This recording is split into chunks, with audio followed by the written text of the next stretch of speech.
Tollywood celebrity జంట విజయ్ దేవరకొండ, రష్మిక మందన మరికొన్ని గంటల్లో పెళ్లి పీటలెక్కబోతున్నారు.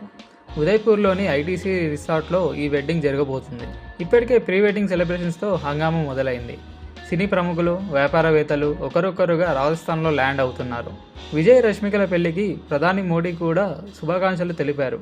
అయితే స్వయంగా మోడీ శుభాకాంక్షలు ఎలా తెలిపారంటే, తమ పెళ్లి వెడ్డింగ్ కార్డుని నరేంద్ర మోడీకి విజయ్ తల్లిదండ్రులు పంపించారు.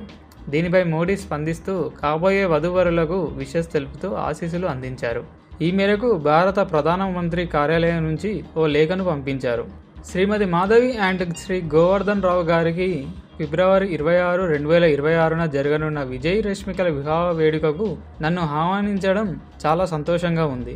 ఈ ఆనందకరమైన పవిత్రమైన సందర్భంలో దేవరకొండ అలాగే మందన కుటుంబ సభ్యులకు నా ఉదయపూర్వక శుభాకాంక్షలు అని ప్రధానమంత్రి తన లేఖలో రాసుకొచ్చారు. మీరు కూడా కమెంట్స్లో కాబోయే దంపతులకి మీ తరపున విషెస్ చెప్పండి.